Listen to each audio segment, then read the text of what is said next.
ਅਗਲੀ ਖਬਰ ਵੱਲ ਚਲੀਏ। ਜਿਸ ਦਿਨ ਤੋਂ ਹੀ ਟਰੰਪ ਹੋਣਾ ਨੇ ਟੈਰਿਫ ਨੂੰ ਲੈ ਕੇ ਅਨਾਉਂਸ ਕੀਤਾ ਸੀ ਤੇ ਸਟਾਕ ਮਾਰਕੀਟ ਨੂੰ ਬਹੁਤ ਵੱਡਾ ਝਟਕਾ ਲੱਗਾ ਸੀ। ਦੋਨਾਂ ਮੁਲਕਾਂ ਕੈਨੇਡਾ ਤੇ ਮਕਸੀਕੋ ਤੇ ਨਾਲ ਦੀ ਨਾਲ ਚਾਈਨਾ ਨੂੰ ਅੱਜ ਇਹ ਖਬਰ ਆ ਰਹੀ ਹੈ। ਕੁਝ ਮਿੰਟ ਪਹਿਲਾਂ ਹੁਣ ਵਾਈਟ ਹਾਊਸ ਨੇ ਅਨਾਉਂਸ ਕੀਤਾ ਹੈ ਵੀ ਮਕਸੀਕੋ ਦੇ ਉੱਤੇ ਜਿਹੜੇ ਟੈਰਿਫਸ ਹੈਗੇ ਆ ਉਹ ਅਪ੍ਰੈਲ 2 ਤੱਕ ਡਿਲੇ ਕਰ ਦਿੱਤੇ ਗਏ ਹੈਗੇ ਆ। ਤੇ ਮੋਸਟ ਪ੍ਰੋਬਬਲੀ ਕਹਿੰਦੇ ਕੈਨੇਡਾ ਦੇ ਉੱਤੇ ਵੀ ਜਿਹੜੇ ਆ ਟੈਰਿਫ ਸਸਪੈਂਡ ਕੀਤੇ ਜਾਣਗੇ। ਕਮਰਸ ਸੈਕਟਰੀ ਹਾਵਰਡ ਲਟਨਿਕ ਉਹਨਾਂ ਨੇ ਅੱਜ ਇਹ ਸਟੇਟਮੈਂਟ ਜਾਰੀ ਕੀਤੀ ਹੈਗੀ ਆ। ਬੁੱਧਵਾਰ ਜਾਣੀ ਕਿ ਕੱਲ ਕਾਰ ਮੇਕਰਸ ਦੇ ਜਿਹੜੇ ਪਾਰਟਸ ਹੁੰਦੇ ਆ 25% ਉਹਨਾਂ ਦੇ ਉੱਤੇ ਜਿਹੜਾ ਟੈਕਸ ਲਾਇਆ ਸੀ ਉਹ ਕਿਹਾ ਗਿਆ ਸੀ ਵੀ ਨਹੀਂ, ਉਸ ਨੂੰ ਅਸੀਂ ਜਿਹੜਾ ਆ ਰਿਮੂਵ ਕਰਨ ਜਾ ਰਹੇ ਹੈਗੇ ਆ। ਸੋ ਮੋਸਟ ਪ੍ਰੋਬਬਲੀ ਕਹਿੰਦੇ ਵੀ USMCA ਜਿਹੜਾ ਇਹਨਾਂ ਦਾ United state Mexico Canada agreement ਹੋਇਆ ਸੀ ਪਹਿਲੇ ਟਰਮ ਦੇ ਦੌਰਾਨ ਪ੍ਰੈਜ਼ੀਡੈਂਟ ਟਰੰਪ ਉਹਨਾਂ ਦੇ। ਸੋ ਉਸ ਦੇ ਅਧੀਨ ਹੀ ਇਹ ਅਪ੍ਰੈਲ 2 ਤੱਕ ਹੁਣ ਜੋ ਟੈਰਿਫ ਲਾਏ ਗਏ ਆ ਉਹਨਾਂ ਨੂੰ ਸਸਪੈਂਡ ਕੀਤਾ ਗਿਆ ਹੈ।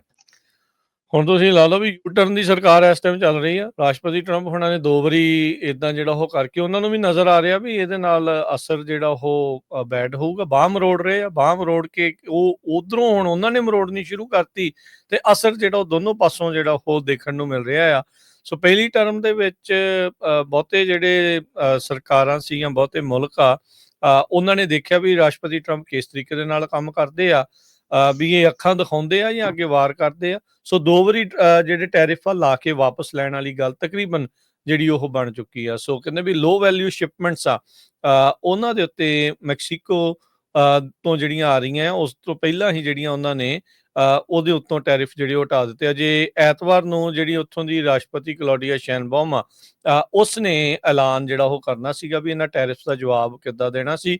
ਕੈਨੇਡਾ ਨੇ ਤਾਂ ਆਉਂਦੇ ਸਵੇਰ ਚੜ੍ਹਦੇ ਸੂਰਜ ਚੜ੍ਹਦਿਆਂ ਹੀ ਐਲਾਨ ਕਰ ਦਿੱਤਾ ਸੀ ਵੀ ਤੁਹਾਡੇ ਇਹਨਾਂ ਸਾਰੀਆਂ ਚੀਜ਼ਾਂ ਦੇ ਉੱਤੇ ਅਸਰ ਪਊਗਾ। ਇਹ ਸਾਰੇ ਮਾਮਲੇ ਦੇ ਵਿੱਚ ਇਹਨਾਂ ਤਿੰਨਾਂ ਮੁਲਕਾਂ ਦੇ ਇਹਨਾਂ ਸਮਝੌਤਿਆਂ ਦੇ ਉੱਤੇ ਦਰਾਰ ਜਿਹੜੀ ਉਹ ਬਹੁਤ ਆ। ਸੋ ਕਾਲੇ ਬੱਦਲ ਕਹਿ ਸਕਦੇ ਆ ਵੀ ਉਹ ਪੂਰੀ ਤਰ੍ਹਾਂ ਜਿਹੜੇ ਉਹ ਛਾ ਰਹੇ ਨੇ। ਸੋ ਇਹ ਰਿਲੇਸ਼ਨਸ ਕਿਸ ਪਾਸੇ ਵੱਲ ਨੂੰ ਜਿਹੜੇ ਉਹ ਜਾਣਗੇ ਉਹ ਦੇਖਣ ਵਾਲੀ ਗੱਲ ਆ। ਬਹੁਤ ਸਾਰੇ ਲੋਕ ਕਹਿੰਦੇ ਵੀ ਉਹ ਅਸੀਂ ਵੀ ਇੰਨੇ % ਲਾਉਂਦੇ ਆ, ਉਹ 200-300% ਜਿਹੜਾ ਉਹ ਲਾ ਰਹੇ ਆ।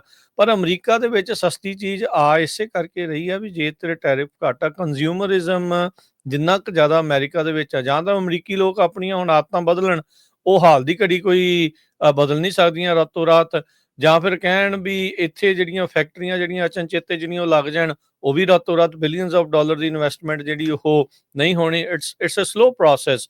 ਜਿਸ ਤਰੀਕੇ ਦੇ ਨਾਲ ਇਹ ਸਾਰੀ ਮੈਨੂਫੈਕਚਰਿੰਗ ਤੇ ਸਮਾਨ ਬਾਹਰਲੇ ਮੁਲਕਾਂ 'ਚ ਗਿਆ, ਉਹ ਕਿਉਂ ਗਿਆ? ਕਾਰਪੋਰੇਟਸ ਨੇ, ਕਾਰਪੋਰੇਸ਼ਨਸ ਨੇ, ਉਹਨਾਂ ਨੂੰ ਤਾਂ ਅੰਡਰਲਾਈਨ ਜਿਹੜੀ ਬਾਟਮ ਲਾਈਨ ਦੇ ਨਾਲ ਮਤਲਬ ਆ ਨਾ ਵੀ ਸਾਨੂੰ ਜਿਹੜਾ ਮੁਨਾਫਾ ਕਿਹਦੇ ਨਾਲ ਹੁੰਦਾ ਆ। ਕਿਸੇ ਨੇ ਦੇਣੇ ਇੱਥੇ $16 $20 ਘੰਟੇ ਦੇ ਤੇ ਉਹ ਉੱਥੇ ਫੈਕਟਰੀਆਂ 'ਚ ਲੋਕਾਂ ਤੋਂ ਕੰਮ ਕਰਾਉਣਾ? ਨਹੀਂ, ਉਹਨਾਂ ਨੇ ਉੱਥੇ ਹੀ ਕੰਮ ਕਰਾਉਣਾ ਜਿੱਥੇ ਉਹਨਾਂ ਨੂੰ $1-2 ਦੇ ਵਿੱਚ ਜਿਹੜਾ ਬੰਦਾ ਆ ਉਹ ਮਿਲਣਾ ਹੈ ਘੰਟੇ ਦਾ, ਤੇ ਉੱਥੋਂ ਉਹਨਾਂ ਨੇ ਉਹ ਕੰਮ ਕਰਾਉਣੇ ਆ। ਸੋ ਉਹ ਕੰਪਨੀਆਂ ਤੋਂ ਇਹ ਤੁਸੀਂ ਉਮੀਦ ਰੱਖਦੇ ਹੋ ਵੀ ਉਹ ਸ਼ਾਇਦ ਵਾਪਸ ਆ ਜਾਣਗੀਆਂ ਭੱਜ ਦੌੜ ਕੇ ਇਹਨਾਂ ਟੈਰਿਫਸ ਤੇ ਜਿਹੜੇ ਉਹ ਚੱਕਰ ਦੇ ਵਿੱਚ? ਆਈ ਥਿੰਕ ਫਿਰ ਆਪਾਂ ਕਿਸੇ ਭੁਲੇਖੇ ਦੇ ਵਿੱਚ ਰਹਿ ਰਹੇ ਹੋਵਾਂਗੇ। ਹੁਣ ਮੇਕ ਅਮਰੀਕਾ ਗ੍ਰੇਟ ਅਗੇਨ ਤੇ ਜਿਹੜੇ ਹੈਟ ਆ, ਟੋਪੀਆਂ ਆ, ਉਹ ਵਿਕ ਰਹੀਆਂ ਆ। ਟਰੰਪ ਹੁਣਾਂ ਦੀ ਜਿਹੜੀ ਆ ਉਹ ਉਹਨਾਂ ਦੀ ਖਾਸੀ ਜਿਹੜੀ ਲੋਕਪ੍ਰਿਯਤਾ ਹੈਗੀ ਆ, ਉਹਦੇ ਵਿੱਚ ਕੋਈ ਦੋ ਰਾਵਾਂ ਨਹੀਂ। ਪਰ ਉਹ ਕਹਿੰਦੇ ਲਿਖਿਆ ਕਿ ਉਹਦੇ ਪਿੱਛੇ ਡਿਜ਼ਾਈਨ ਇਨ ਅਮਰੀਕਾ ਤੇ ਮੇਡ ਇਨ ਚਾਈਨਾ। ਉਹ ਆਪ ਜਿਹੜੀਆਂ ਮੇਕ ਅਮਰੀਕਾ ਗ੍ਰੇਟ ਅਗੇਨ ਉਹ ਚਾਈਨਾ ਤੋਂ ਬਣ ਕੇ ਆਉਂਦੀਆਂ, ਉਹ ਇੱਥੋਂ ਕਿਉਂ ਨਹੀਂ ਮੈਨੂਫੈਕਚਰ ਕਰ ਰਹੇ? ਕਿਉਂ ਲੋਕਾਂ ਨੂੰ ਇੱਥੋਂ ਜਿਹੜੀਆਂ ਉਹ ਬਣਾ ਕੇ ਨਹੀਂ ਵੇਚਦੇ? ਉਹ ਥੋੜਾ ਜਿਹਾ ਆਪ ਤਾਂ ਕਰਨ, ਜਾਂ ਰਾਸ਼ਟਰਪਤੀ ਟਰੰਪ ਜਾਂ ਉਹਨਾਂ ਦੇ ਨਜ਼ਦੀਕੀ ਇੰਨੇ ਜਿਹੜੇ ਬਿਲੀਅਨਰਸ ਆ ਉਹ ਜਿਹੜਾ ਸਮਾਨ ਆ ਉਹ ਆਪਣੀਆਂ ਫੈਕਟਰੀਆਂ ਪਹਿਲਾਂ ਇੱਥੋਂ ਮੂਵ ਕਰਨ, ਥੋੜਾ ਜਿਹਾ ਦਿਖਾਉਣ ਵੀ ਹਾਂ ਭਾਈ ਆਪਾਂ ਇਸ ਤਰੀਕੇ ਦੇ ਨਾਲ ਜਿਹੜਾ ਉਹ ਕਰਨ ਜਾ ਰਹੇ ਆ। ਸੋ ਹਾਲ ਦੀ ਘੜੀ ਟ੍ਰੇਡ ਵਾਰ ਦੇ ਚੱਲਦੇ ਆ ਟਰੰਪ ਉਹਨਾਂ ਨੇ ਇੱਕ ਵਾਰੀ ਫੇਰ ਫੈਸਲਾ ਲਿਆ ਆ ਵੀ ਉਹ ਜਿਹੜੇ ਕੁਛ ਟੈਰਿਫਸ ਆ ਕੁਛ ਇਲਾਕੇ, ਕੁਛ ਹਿੱਸੇ ਦੇ ਉੱਤੇ, ਉਤਪਾਦ ਦੇ ਕੁਛ ਹਿੱਸੇ ਦੇ ਉੱਤੇ ਲੋ ਵੈਲਿਊਜ਼ ਦੇ ਜਿਹੜੇ ਗੁੱਡਸ ਆ ਉਹਨਾਂ ਦੇ ਉੱਤੇ ਉਹਨਾਂ ਨੂੰ ਵਾਪਸ ਜਿਹੜਾ ਉਹ ਲੈ ਰਹੇ ਆ। ਸੋ ਟਰੰਪ ਹੁਣਾਂ ਦੇ ਇਸ ਤਰੀਕੇ ਦੇ ਨਾਲ ਪੱਤੇ ਦਿਖਾ ਕੇ ਵਾਪਸ ਲੈਣਾ, ਇਹਦੇ ਨਾਲ ਕੀ ਹੋਰ ਜਿਹੜਾ ਇੱਕ ਇਸ਼ਾਰਾ ਜਾਂਦਾ ਹੈ ਬਾਕੀ ਮੁਲਕਾਂ ਦੇ ਉੱਤੇ? ਕੀ ਬਾਕੀ ਮੁਲਕ, ਹਰਜੋਤ ਸਿੰਘ ਜੀ, ਇਹਦੇ ਵਿੱਚ ਫਿਰ ਸੋਚਦੇ ਹੋਣਗੇ ਵੀ ਇਹ ਕਿਤੇ ਕਮਜ਼ੋਰ ਤਾਂ ਨਹੀਂ ਅੰਦਰ ਖਾਤੇ, ਵੀ ਇਹ ਸਿਰਫ ਅੱਖਾਂ ਹੀ ਦਿਖਾਉਂਦੇ ਨੇ, ਜਾਂ ਕੰਟੀਨਿਊਸਲੀ ਜਿਹੜਾ ਉਹ ਲਾ ਸਕਦੇ? ਪਰ ਉਹਨਾਂ ਨੂੰ ਟਰੰਪ ਹੁਣਾਂ ਨੂੰ ਇਹ ਵੀ ਪਤਾ ਆ ਵੀ ਇਹਨਾਂ ਟੈਰਿਫਸ ਦੇ ਨਾਲ ਇਵੈਂਚੁਅਲੀ ਜੇ ਲੋਕਾਂ ਦੇ ਉੱਤੇ ਬੈਡ ਅਸਰ ਹੁੰਦਾ ਆ ਤਾਂ ਲੌਂਗ ਟਰਮ ਦੇ ਵਿੱਚ ਲੋਕ ਇਕਨੋਮੀ ਨੂੰ ਜਿਹੜੇ ਏਡੀ ਜਲਦੀ ਭੁੱਲਦੇ ਨਹੀਂ। ਬਾਈਡਨ ਹੁਣਾਂ ਦੀ ਹਾਰ ਦਾ ਸਭ ਤੋਂ ਵੱਡਾ ਜਿਹੜਾ ਇੱਕ ਕਾਰਨ ਆ ਉਹ ਇਕਨੋਮਿਕ ਕੰਡੀਸ਼ਨਸ ਜਿਹੜੀਆਂ ਉਹ ਸੀਗੀਆਂ। ਜੀ। ਸੋ ਇਹਨਾਂ ਟੈਰਿਫਸ ਨੂੰ ਹਾਲ ਦੀ ਘੜੀ ਕੁਝ ਉਤਪਾਦ ਦੇ ਉੱਤੇ ਉਹਨਾਂ ਨੇ ਵਾਪਸ ਲੈ ਲਿਆ ਹੈਗਾ ਆ। ਟਰੱਕਿੰਗ ਦੇ ਉੱਤੇ ਇਹਦਾ ਬਹੁਤ ਵੱਡਾ ਅਸਰ ਪੈਣਾ ਸੀ। ਆਪਾਂ ਕੁਝ ਮਿੰਟਾਂ 'ਚ ਤੁਹਾਡੇ ਨਾਲ ਉਹ ਸਾਂਝਾ ਕਰਾਂਗੇ। ਉਸ ਤੋਂ ਪਹਿਲਾਂ USA ਦੇ ਵਿੱਚ ਅੱਜ ਵੀ ਜਿਹੜੀ ਸਟਾਕ ਮਾਰਕੀਟ ਆ, ਡਾਓ ਜੋਨ ਇੰਡਸਟਰੀਅਲ ਲਗਭਗ 0.9% ਡਾਊਨ ਆ, S&P ਇੰਡੈਕਸ 1.55% ਡਾਊਨ ਆ, ਨੈਸਡੈਕ ਵੀ 2.03% ਡਾਊਨ ਆ, ਕਿਉਂਕਿ ਮਾਰਕੀਟ ਸ਼ੇਕੀ ਬਹੁਤ ਆ ਟੈਰਿਫਸ ਨੂੰ ਲੈ ਕੇ, ਕਿਉਂਕਿ ਇਹਦਾ ਬਹੁਤ ਜ਼ਿਆਦਾ ਅਸਰ ਆਮ ਲੋਕਾਂ ਦੇ ਉੱਤੇ ਪੈਣਾ ਆ। ਇਹ ਗੌਰਮੈਂਟ ਨੂੰ ਕਿਸੇ ਨੂੰ ਨਹੀਂ ਹੈ ਕਿ ਜਿਹੜਾ ਟੈਰਿਫ ਆ ਇਹ ਗੌਰਮੈਂਟ ਦੇ ਉੱਤੇ ਨਹੀਂ ਲੱਗਦਾ, ਇਹ ਜਿਹੜੇ ਲੋਕ ਇੰਪੋਰਟ ਕਰਦੇ ਹੈਗੇ, ਜਿਹੜੇ ਸਮਾਨ ਲਿਆਉਂਦੇ ਆ, ਉਹਨਾਂ ਦੇ ਉੱਤੇ ਲੱਗਣਾ ਹੈਗਾ ਆ। ਤੇ ਜਿਹੜੀ US ਦੇ ਵਿੱਚ ਜੌਬ ਮਾਰਕੀਟ ਦੀ ਗੱਲ ਕਰਦੇ ਜਾਈਏ ਜੀ ਬਹੁਤ ਨੈਗੇਟਿਵ ਪਾਸੇ ਵੱਲ ਚੱਲ ਰਹੀ ਆ।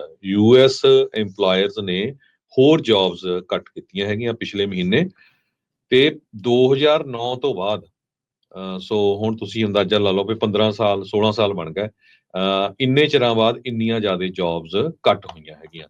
ਕਹਿੰਦੇ ਵੀ 1,72,017 ਜੌਬਸ ਪਿਛਲੇ ਮਹੀਨੇ ਜਾਣੀ ਕਿ ਫਰਵਰੀ ਵਿੱਚ ਕੱਟ ਹੋਈਆਂ, ਜੋ ਕਿ 103% ਇਨਕਰੀਜ਼ ਆ ਪਿਛਲੇ ਸਾਲ ਨਾਲੋਂ, ਤੇ ਹਾਈਐਸਟ ਹੈਗਾ ਆ ਫਰਵਰੀ 2009 ਨਾਲੋਂ। ਚੈਲੰਜਰ ਗਰੇ ਤੇ ਕ੍ਰਿਸਮਸ ਇਹ ਇੱਕ ਕੰਪਨੀ ਹੈਗੀ ਆ ਜਿਨ੍ਹਾਂ ਨੇ ਡਾਟਾ ਇਹ ਰਿਲੀਜ਼ ਕੀਤਾ ਹੈਗਾ।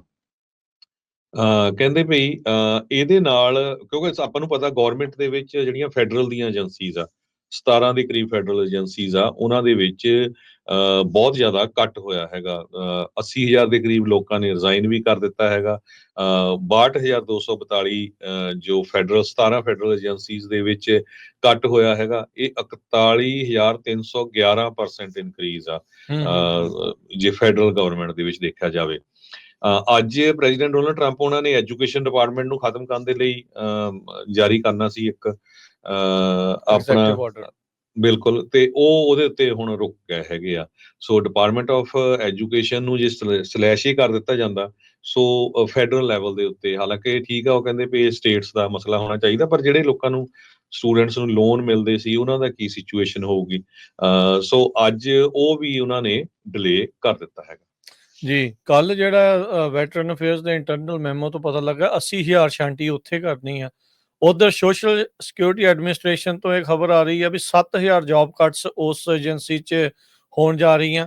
10 ਰੀਜਨਲ ਸੈਂਟਰਸ ਦੇ ਵਿੱਚੋਂ ਉਹਨਾਂ 6 ਚੋਂ 7,000 ਜੌਬਾਂ ਜਿਹੜੀਆਂ ਆ ਉਸ ਵਿੱਚ ਜਿਹੜੀ ਕਟੌਤੀ ਹੋਊਗੀ। ਜਿਹੜੀ ਫੈਡਰਲ ਵਰਕਫੋਰਸ ਆ ਉਸ ਨੂੰ ਡਾਊਨਸਾਈਜ਼ ਕਰਨ ਦੇ ਲਈ ਜਿਹੜਾ ਇਹ ਕਦਮ ਆ ਉਹ ਲਗਾਤਾਰ ਚੱਲ ਰਹੇ ਆ। ਉਧਰ US ਡਿਸਟ੍ਰਿਕਟ ਜੱਜ ਐਮੀ ਬਰਮਨ ਜੈਕਸਨ, ਉਹਨਾਂ ਨੇ ਇੱਕ ਪਰਮਾਨੈਂਟ ਇੰਜੰਕਸ਼ਨ ਲਾ ਦਿੱਤਾ। ਜਿਹੜਾ ਸਪੈਸ਼ਲ ਕਾਉਂਸਲ ਹੈਮਪਟਨ ਡਲਿੰਜਰ ਆ, ਉਹਨਾਂ ਨੂੰ ਮੁੜ ਦੁਬਾਰਾ ਉਹ ਕਹਿੰਦੇ ਵੀ ਉਹਨਾਂ ਦੀ ਪੋਜੀਸ਼ਨ ਦੇ ਉੱਤੇ ਅਪਾਇੰਟ ਕਰੋ।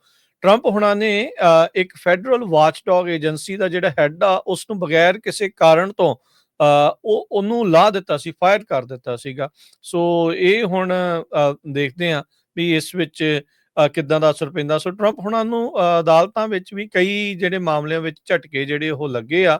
ਸੋ ਸ਼ਾਇਦ ਉਹ ਜਿਹੜੀ ਗੇਮ ਖੇਡ ਰਹੇ ਸੀਗੇ ਵੀ ਹਰ ਇੱਕ ਪਾਸੇ ਹੜਕੰਪ ਜਿਹੜਾ ਉਹ ਮਚਾ ਕੇ ਰੱਖਣਾ, ਆ ਵੀ ਕਰ ਦੇਣਾ, ਉਹ ਵੀ ਕਰ ਦੇਣਾ, ਮੇ ਬੀ ਜਿਹੜੇ ਜਸਟਿਸਿਸ ਆ ਜਾਂ ਜਿਹੜੇ ਜਸਟਿਸ ਡਿਪਾਰਟਮੈਂਟ ਆ ਕਹਿ ਸਕਦੇ ਆ ਜਾਂ ਅਦਾਲਤਾਂ ਆ, ਉਹ ਕਿਤੇ ਕਿਤੇ ਉਸ ਦੇ ਵਿੱਚ ਉਹਨਾਂ ਨੂੰ ਆਪਣੇ ਉਸ ਕਹਿ ਲਓ ਵੀ ਮਿਸ਼ਨ ਦੇ ਵਿੱਚ ਪੂਰੇ ਹੋਣ ਤੋਂ ਉਹਨਾਂ ਦੇ ਉੱਤੇ ਜ਼ਰੂਰ ਅਜੇ ਹਾਲ ਦੀ ਘੜੀ ਥੰਮ ਜਿਹੜੀ ਉਹ ਲਾ ਰਹੀ ਹੈਗੀ ਆ। ਸੋ ਰੀਅਸੈਸ ਕਰਨੀ ਪਊਗੀ ਇਹਨਾਂ ਨੂੰ ਆਪਣੀਆਂ ਥੋੜ੍ਹੀਆਂ ਜਿਹੀਆਂ ਪਾਲਿਸੀਜ਼ ਵੀ ਕੀ ਇੰਨੀ ਤੇਜ਼ੀ ਦੇ ਨਾਲ ਅੱਗੇ ਵਧਿਆ ਜਾ ਸਕਦਾ ਹੈ ਲਗਾਤਾਰ ਇਸੇ ਹੀ ਸਪੀਡ ਦੇ ਉੱਤੇ, ਜਾਂ ਥੋੜ੍ਹੀ ਜਿਹੀ ਸਪੀਡ ਨੂੰ ਇਹਨਾਂ ਨੂੰ ਸਲੋ ਡਾਊਨ ਕਰਕੇ ਇੱਕ ਜਿਹੜੀ ਚੀਜ਼ ਦੇ ਉੱਤੇ ਜਿਹੜਾ ਆ ਉਹ ਫੋਕਸ ਕਰਕੇ ਉਹਦੇ ਸਾਰੇ ਪਾਸਿਓਂ ਜਿਹੜਾ ਚੈੱਕ ਕਰਕੇ ਫਿਰ ਉਸ ਦੇ ਉੱਤੇ ਇੱਕ ਹਿਸਾਬ ਦੇ ਨਾਲ ਵਾਰ ਜਿਹੜਾ ਉਹ ਕਰਨ। ਸੋ ਇਹ ਸਾਰੀਆਂ ਚੀਜ਼ਾਂ ਇਸ ਟਾਈਮ ਚੱਲ ਰਹੀਆਂ। ਸੋ ਡਿਪਾਰਟਮੈਂਟ ਆਫ ਐਜੂਕੇਸ਼ਨ ਨੂੰ ਡਿਸੋਲਵ ਕਰਨ ਵਾਲੇ ਐਗਜ਼ੈਕਟਿਵ ਆਰਡਰ ਤੋਂ ਟਰੰਪ ਉਹਨਾਂ ਨੇ ਹਾਲ ਦੀ ਘੜੀ ਜਿਹੜਾ ਉਹ ਪਿੱਛੇ ਜਿਹੜਾ ਉਹ ਖਿੱਚ ਲਿਆ। ਥੋੜੇ ਦਿਨ ਪਹਿਲਾਂ ਹੀ ਐਜੂਕੇਸ਼ਨ ਦੇ ਸਕੱਤਰ ਲਿੰਡਾ ਮੈਕਮੋਹਨ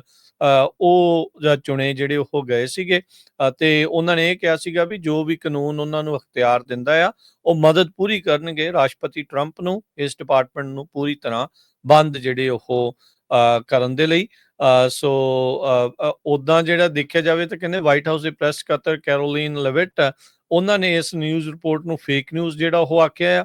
ਉਹ ਕਹਿੰਦੇ ਆ ਵੀ ਟਰੰਪ ਹੁਣੀ ਐਕਸਪੈਕਟ ਕਰ ਰਹੇ ਹਾਂ ਵੀ ਉਹ ਅੱਜ ਇਸ ਨੂੰ ਜਿਹੜਾ ਉਹ ਸਾਈਨ ਜਿਹੜੇ ਉਹ ਕਰਨਗੇ, ਪਰ ਉਹਨਾਂ ਨੇ ਇਹ ਐਗਜ਼ੈਕਟ ਨਹੀਂ ਲਿਖਿਆ ਵੀ ਉਹ ਸਾਈਨ ਕਰਨਗੇ ਜਾਂ ਨਹੀਂ। ਉਹ ਕਹਿੰਦੇ ਵੀ ਐਕਸਪੈਕਟ ਜਿਹੜਾ ਉਹ ਕੀਤਾ ਜਾ ਰਿਹਾ ਵੀ ਉਸ ਆਰਡਰ ਦੇ ਉੱਤੇ ਜਿਹੜੀ ਕੰਮ ਆ ਉਹ ਹੋਊਗਾ। ਸੋ ਕਹਿੰਦੇ ਵੀ ਕਾਫੀ ਕੰਸਰਨ ਸੀਗੇ ਇਸ ਪੂਰੇ ਮਾਮਲੇ ਵਿੱਚ, ਤੇ ਕੁਝ ਜਿਹੜਾ ਬਲੋ ਬੈਕ ਆ ਉਹਨਾਂ ਨੂੰ ਮਿਲਣ ਖਾਤਰ ਸ਼ਾਇਦ ਉਹ ਹਾਲ ਦੀ ਘੜੀ ਜਿਹੜੇ ਡਿਪਾਰਟਮੈਂਟ ਆਫ ਐਜੂਕੇਸ਼ਨ ਨੂੰ ਡਿਸਮੈਂਟਲ ਕਰਨ ਦੇ ਲਈ ਉਹ ਕਰਨਗੇ। ਉਧਰ ਕਾਂਗਰਸ ਦੇ ਕੁਝ ਜਿਹੜੇ ਸੈਨੇਟਰਸ ਆ, ਕੁਝ ਰਿਪਬਲਿਕਨ ਪਾਰਟੀ ਵਾਲੇ ਵੀ ਆ, ਉਹ ਵੀ ਇਸ ਪਾਸੇ ਵੱਲ ਨੂੰ ਹੁਣ ਵੱਧ ਰਿਹਾ ਵੀ ਭਾਈ ਸਾਡੀ ਪਾਵਰ ਤੇ ਪ੍ਰੈਜ਼ੀਡੈਂਟ ਦੀ ਪਾਵਰ 'ਚ ਫਰਕ ਜਿਹੜਾ ਉੱਥੇ ਕੀ ਜਿਹੜਾ ਉਹ ਰਹੂਗਾ। ਸੋ ਕਹਿੰਦੇ ਵੀ ਉਹ ਵੀ ਆਪਣੀ ਪਾਵਰ ਨੂੰ ਆਪਣੇ ਹੱਥ ਦੇ ਵਿੱਚ ਲਿਆਉਣ ਦੇ ਲਈ ਕੁਝ ਯਤਨਸ਼ੀਲ ਜਿਹੜੇ ਉਹ ਹੋਏ ਨੇ। ਸੋ ਇੱਥੇ ਕੁਝ ਇੰਟਰਨਲ ਰਿਫਟ ਵੀ ਆਪਾਂ ਨੂੰ ਮੇ ਬੀ ਆਉਂਦੇ ਸਮੇਂ ਦੇ ਵਿੱਚ ਜਿਹੜਾ ਉਹ ਦੇਖਣ ਨੂੰ ਮਿਲ ਸਕਦਾ ਹੈਗਾ ਆ। ਜੀ।